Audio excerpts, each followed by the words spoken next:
Hello students, I hope you must have been enjoying learning the concepts of trigonometry with me. I will be dealing with this part involving the questions based on the boundedness of the function and a very special type, as if I am having fx is equal to root of phi x, where both of them are the trigonometric equations. I will be starting with this. Let's start. So the next type of questions that can be framed from this topic is solving the equation with the use of boundedness of a function. Now boundedness is the region, the maximum regions that the trigonometric function can reach. That is, sin x can reach from -1 to +1, that's the extremities it can touch.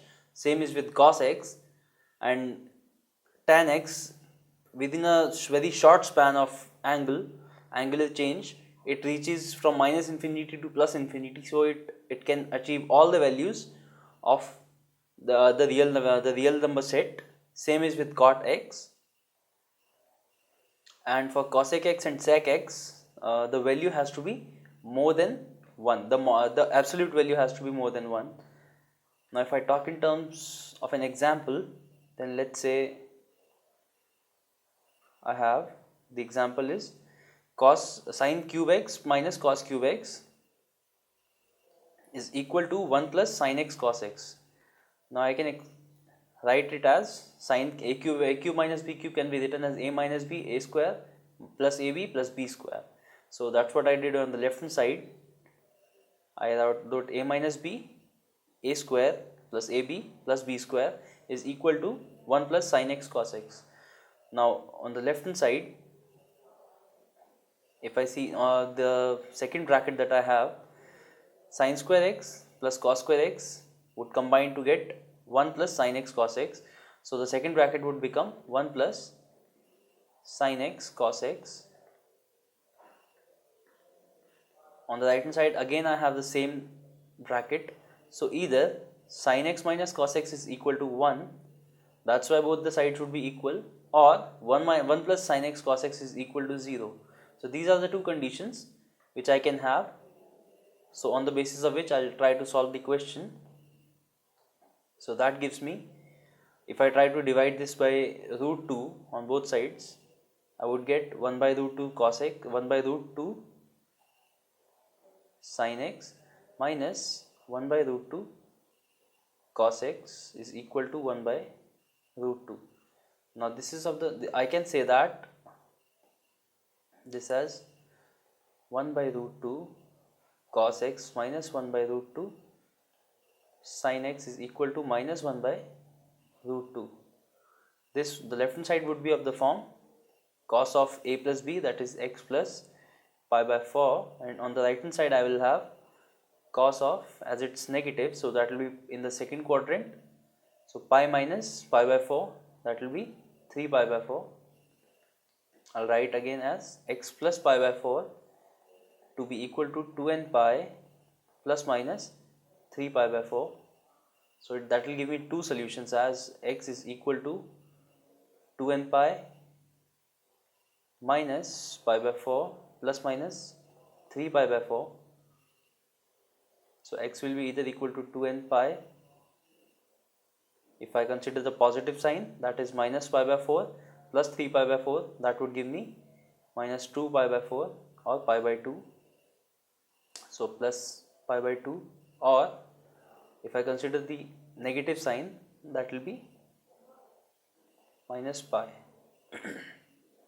So that would actually mean just 2n pi or 2n minus 1 pi, or odd values of pi.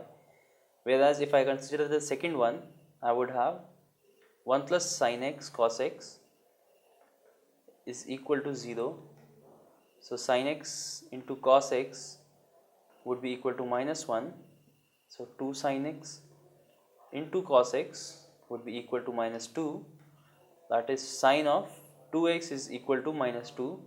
That is not possible, since because of the boundedness of the function sin x, sin 2x, so this value is not possible, because the reason is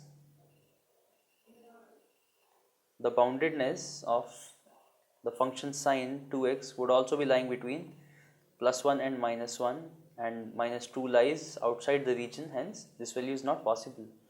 So the only solutions that I am left with are these solutions that I have achieved from the other equality, that is sin x is either equal to 2n pi plus pi by 2 or 2n minus 1 pi.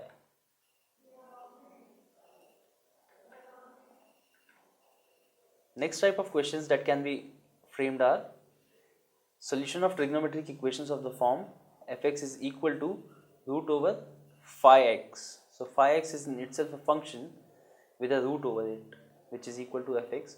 So in that case, the logic we apply is, if fx is greater than or equal to x, then phi x should be greater than or equal to x, or vice versa.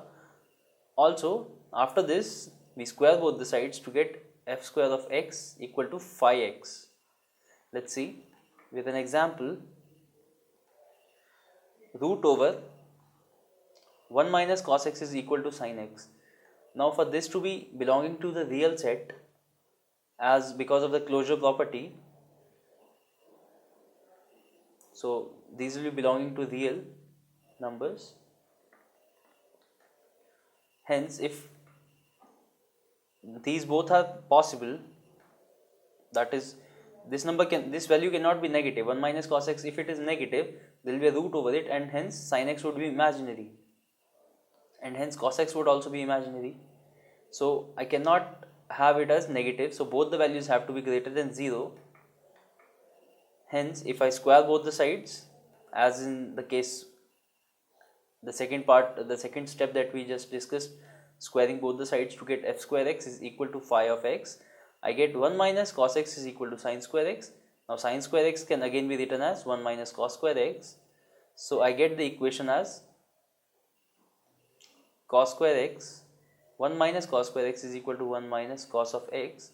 1 on both sides would cancel out, the negative signs would be negated, and I would get cos square x minus cos x is equal to 0. That will give me cos x, and cos x minus 1 is equal to 0. So cos x now can have two values, either 0 or 1. So the two solutions that would satisfy this equation would be either 2n pi plus minus pi by 2 or 2n pi. So for these two values, the equation is valid, and these will be the solutions.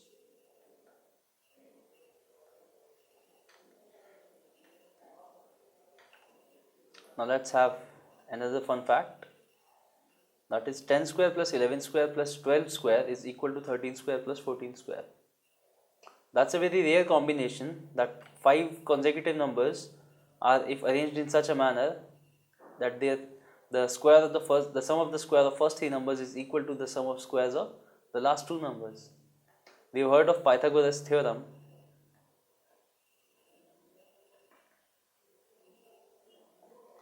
What about this? Try to form a triangle, keeping the sides as sum of some other part of some other triangles, this being 13 square and this being 13 and 14. So that will make this as 13 square plus 14 square, and hence try to form a right triangle with sides as the hypotenuses of other right triangles. So students, I hope the concept of boundedness of a function as well as the special type of function that we just discussed, I hope are clear to you. In the next part, I'll be taking up with the trigonometric inequalities. Stay tuned.